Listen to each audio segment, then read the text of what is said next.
que é um texto coeso? O texto coeso é assim, eu estou no segundo parágrafo e não preciso voltar ao primeiro para saber de quem se fala.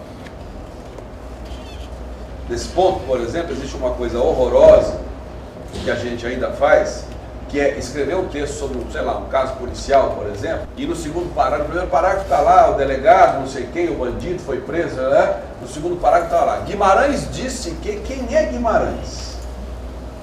Quem é Guimarães? Eu tenho que voltar ao primeiro parágrafo para saber que Guimarães é o delegado da 28ª. Então, usar Guimarães como expediente de coesão é péssimo. Porque uma coisa é num texto sobre o acidente o acidente da Air France, né? Uma coisa é dizer, Jobim disse, Jobim é o ministro da Defesa, todo mundo sabe quem é o Jobim, né? Jobim declarou, perfeito, depois de ter o ministro da Defesa, Jobim disse, tudo bem. Agora, Guimarães, quem é esse cara? Era delegado. Então, esse tipo de expediente de coesão astravanca a leitura, não faz a leitura fluir.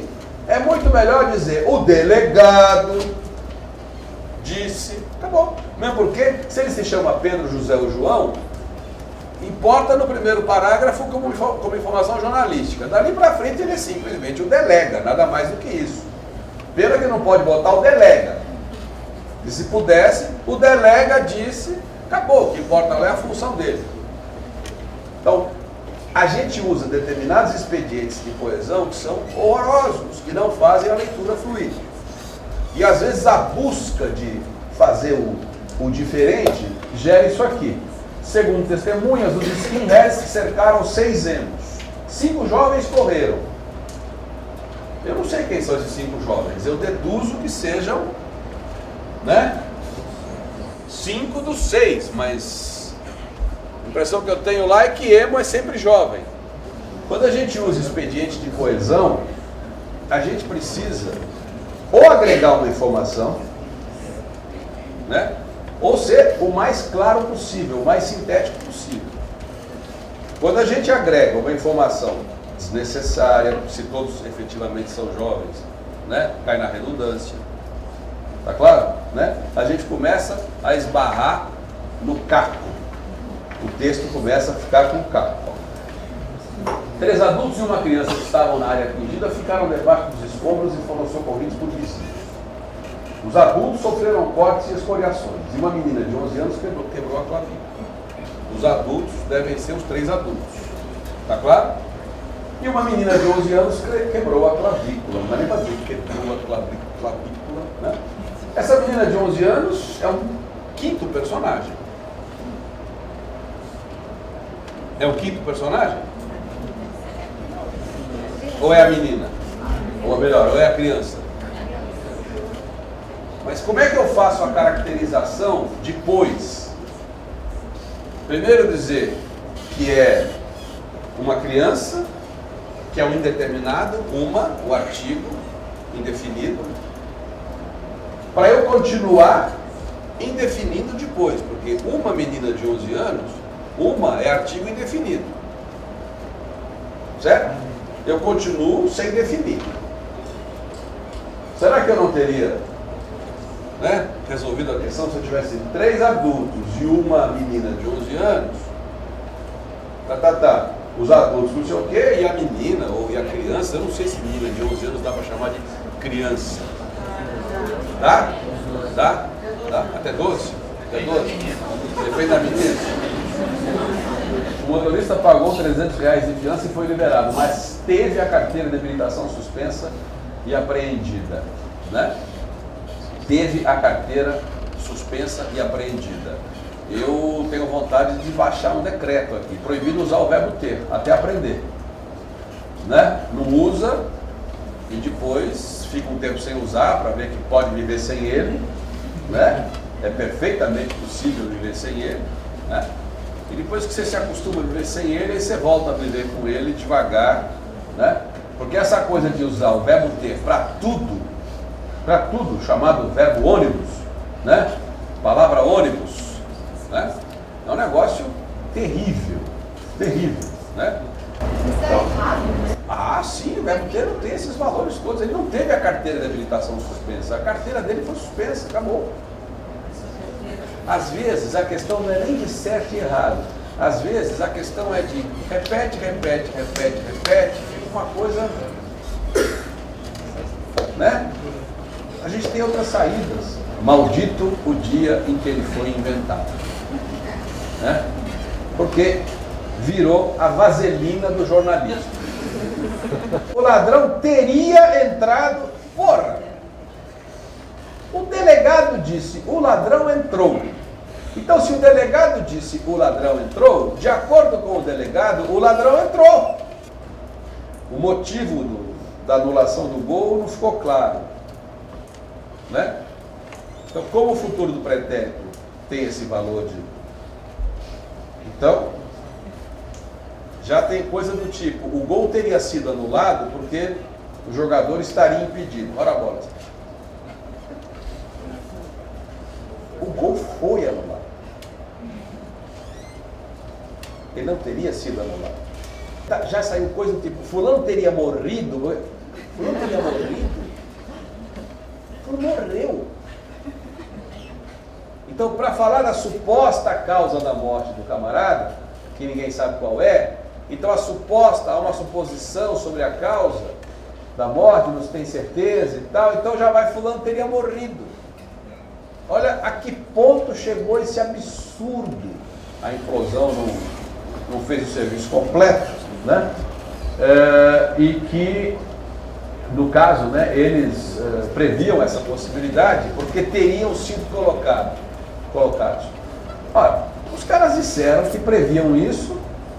E por quê? Porque eles colocaram menos explosivos ou implosivos do que normalmente colocariam para não abalar, né?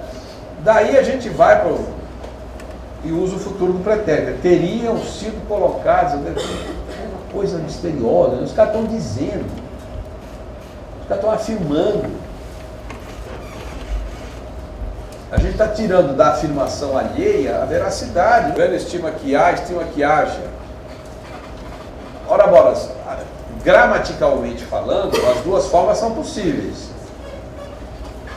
O governo estima que há, o governo estima que haja. Não faltam exemplos nos clássicos, né? Supunha que ela era, supunha que ela fosse. Tem de monte. Só que não dá no mesmo. Cada uma tem uma cor. Cada uma tem um tempero, né? Suponho que ela é diferente de suponho que ela seja. Suponho que ela seja, eu suponho e acabou e não vou um fio de cabelo além da suposição. Suponho que ela é, eu suponho, mas eu estou propenso a acreditar que ela é, né? Ou seja, o indicativo dá mais tom de certeza, o subjuntivo mais tom de dúvida. Se alguém no governo estima que haja, você não vai trocar a verdade. Se é uma estimativa, você vai comprar a verdade do cara e transformar e botar o governo estima que há. Por que você vai comprar o bilhete dele sem saber se é premiado ou não? Né? Então, no caso, o subjuntivo mantém a neutralidade. Entendeu? Né? Bola para frente, você passa para frente o peixe pelo mesmo preço, né, que você pagou. A mãe disse que não sabia do assédio, nem que a outra filha de 14 anos também era abusada pelo marido. De quem? De quem? Da mãe, da filha. Você vai dizer, mas 14 anos não tem marido? Onde? Né? A menina gritava pela mãe. Eu não preciso dizer que a menina gritava pela mãe dela ou por sua mãe, porque se a menina gritava pela mãe, pela, que é fusão de duas palavras, vocês sabem muito bem disso, né? Da preposição por, que era per, no latim com o a, né? Então gritava pela mãe, por a mãe, esse a, artigo, tem valor de posse, porque gritava pela mãe, é pela mãe dela. A polícia passou a madrugada fazendo buscas na região, mas não conseguiu prender ninguém. O número de armas roubadas pode aumentar. Porque o relatório da perícia, o número de armas pode aumentar, o número de armas roubadas pode aumentar. Ele já é o que é. Já se roubou o que se roubou. Tá? O que se quer dizer ali é que o número inicialmente apresentado pode ser falso, pode sofrer alteração. Tá? Daí pode dizer que o número de armas roubadas pode aumentar, dá a impressão de que, sei lá, vai uma coisa meio mágica, né? Precisão no vocabulário, precisão no uso das palavras, dos termos. O custo dos alimentos caiu em abril. Das 17 capitais pesquisadas, a cesta básica subiu em apenas 3 cidades.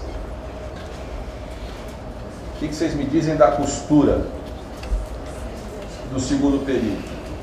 O custo dos alimentos caiu em abril. Das 17 capitais pesquisadas, a cesta básica subiu. Das 17 pesquisadas, a cesta subiu. Nós estamos comparando aí jacaré com alfinete. Mas às vezes inverter a ordem é melhor do que deixar a ordem direta. Naquele caso, a cesta básica subiu em 3 das 17 capitais pesquisadas, fim, acabou, até logo. É a recomendação básica. O problema do infinitivo, né? O velho problema do infinitivo.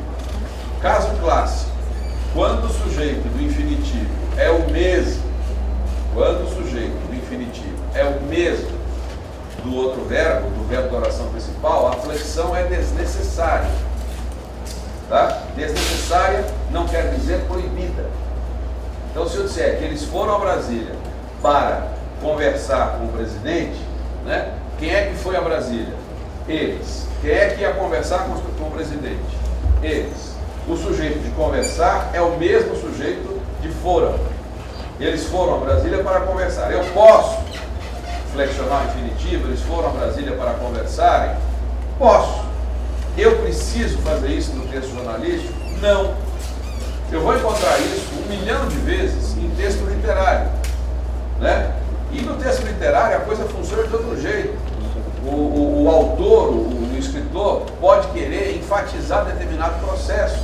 Quando eu digo eles foram a Brasília para conversar, conversar põe ênfase no fato, no processo. Eles foram a Brasília para conversarem, põe ênfase no agente, eles. No texto jornalístico eu não vou precisar, né, de ênfase, quase sempre, né? Não vou precisar de ênfase sobre o agente, e sim sobre o fato. Então, quando o sujeito é diferente, né, o presidente fez o possível para os deputados da base aliada aceitarem, né? O presidente fez o possível para os deputados da base aliada aceitarem. Aí o sujeito de fez é o presidente. O sujeito do outro verbo, do infinitivo, mudou, é diferente. É os deputados da base aliada. Então, os deputados aceitam e o presidente faz. O presidente fez o possível para os deputados aceitarem. E uma outra coisa importante, quando a gente inverte, quando a gente começa a oração, o período, aliás, com a oração que tem o verbo infinitivo, por uma questão de clareza, inverte-se a coisa, é melhor flexionar. Para discutirem a prorrogação do IPI, sindicalistas estiveram em Brasília. Aí eu estou avisando antes com a flexão, para discutirem, né, a prorrogação do IPI, eu estou avisando antes que esse infinitivo se refere a um plural, que vai aparecer depois, que não apareceu ainda. Então, nesse caso, a flexão do infinitivo é até de bom tom, porque ela já prepara o leitor para saber que aquele infinitivo vai se referir a um plural que vai aparecer em seguida.